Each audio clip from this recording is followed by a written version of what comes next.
सरिता, जरा अपनी Facebook ID का पासवर्ड बताना, जरा जल्दी करो। राहुल ने अपनी पत्नी से कहा। क्या आप भी ना हमेशा शक करते रहते हो? आपको मुझ पर कभी भरोसा ही नहीं रहा। ये लो, देख लो, देखना है। सरिता ने अपना फोन फेंक कर राहुल को दे दिया। थैंक यू मेरी जान, तुम ना हमेशा मुझ पर गुस्सा करती हो, लेकिन मेरा काम आसान कर देती हो। राहुल ने फोन अपने हाथ में ले लिया। सरिता गुस्से से राहुल को घूर के देखती रह गई और फिर नाराजगी में चादर ओढ़ी और राहुल की ओर पीठ घुमाकर लेट गई। राहुल ने अपना इंजीनियर वाला दिमाग लगाया और अपना काम पूरा कर लिया। गुस्से में लेटी पत्नी की ओर देखा और मन ही मन खुश होते हुए सोचने लगा, my darling, you are so beautiful. तुम मेरे कितने काम आ रही हो। Thank you so much. Aryan online आ चुका था। उसने देखा अन्नू भी ऑनलाइन है। वाह ग्रेट, कितना बढ़िया मौका है। Thanks God. Aryan, hey babes, how are you? कुछ देर बाद Anu, oh wow, are you there? Aryan, yeah, I was waiting for you. Anu, really? Aryan, हाँ पता है, तो हम कल मिल रहे हैं ना? अनु, सॉरी बेबी, यही बताने के लिए ऑनलाइन आई थी। एक्चुअली कल ना कुछ पर्सनल इशू की वजह से मैं नहीं आ पा रही हूँ। प्लीज़ यार, बुरा मत मानना। आर्यन, लेकिन बाबू ऐसा क्या हुआ? अनु, बस please try to understand. Bye, मैं अभी जा रही हूँ। ओह नो, इतनी मुश्किल से फंसाया था, आने को भी रेडी हुई, अब अचानक से इसे क्या हो गया? कल तक तो एवरीथिंग इज फाइन। आर्यन आधुनिक और फैशनेबल बड़े घर का लड़का था।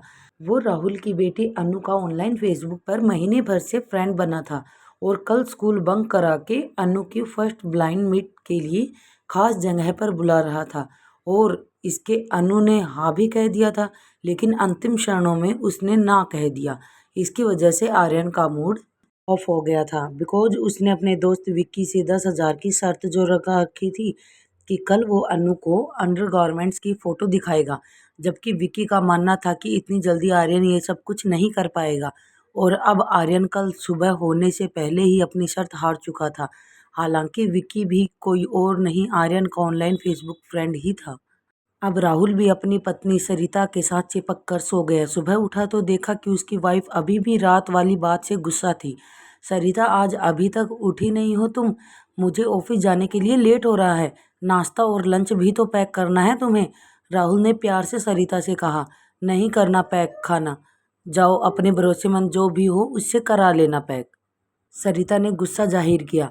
अब राहुल दोबारा से वापस सरिता के पास लेट गया और उसने अपनी बाहों में भरते हुए किस करते हुए बोला, माय डार्लिंग, मैं तुम पर शक नहीं करता। मैंने क्यों लिया था तुम्हारा फ़ोन, तुम्हें जल्द ही पता चल जाएगा।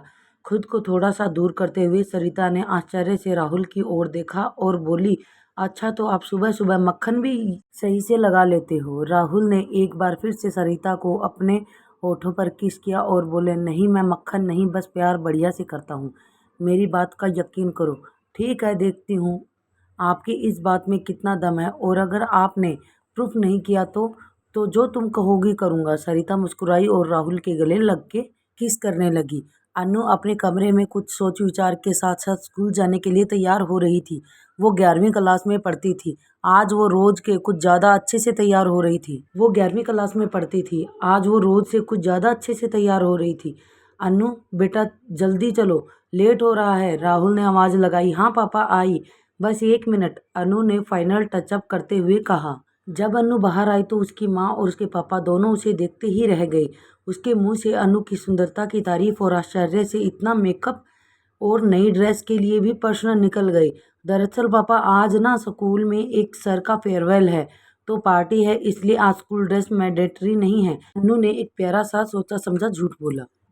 राहुल और सरिता एक दूसरे की ओर देखते ही रह गई। ठीक है, चलो मैं तुम्हें ड्रॉप कर देता हूँ, मुझे अपने ऑफिस के लिए भी लेट हो रहा है।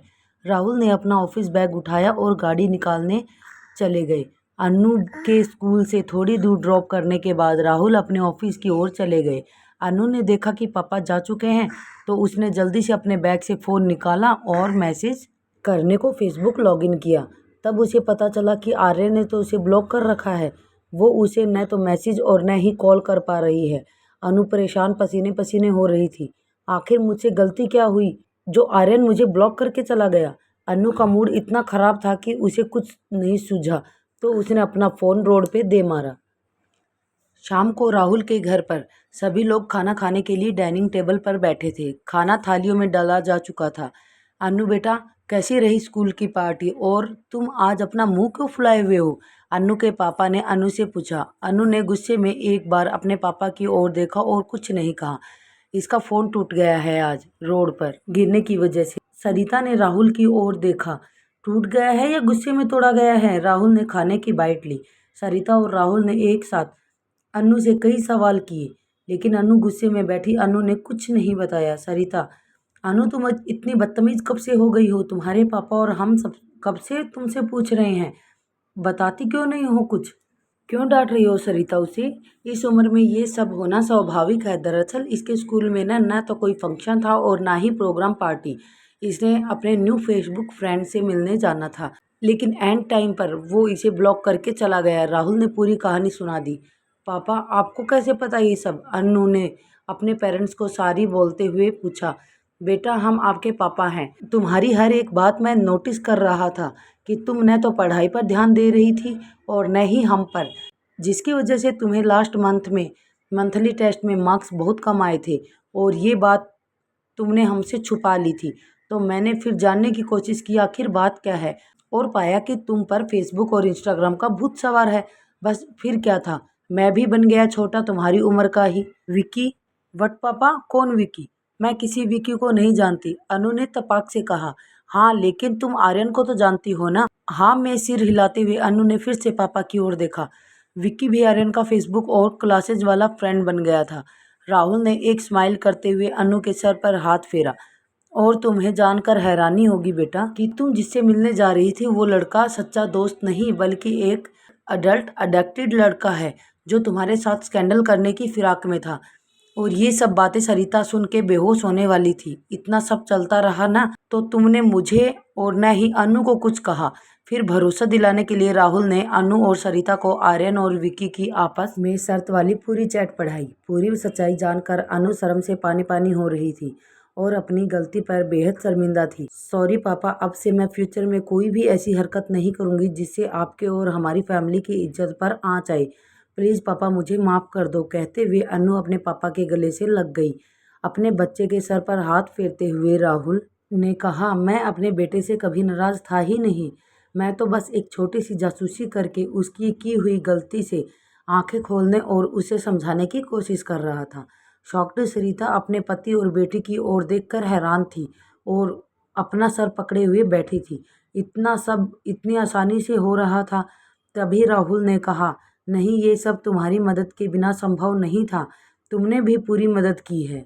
सरिता आश्चर्य से, मुझे तो कुछ पता ही नहीं था।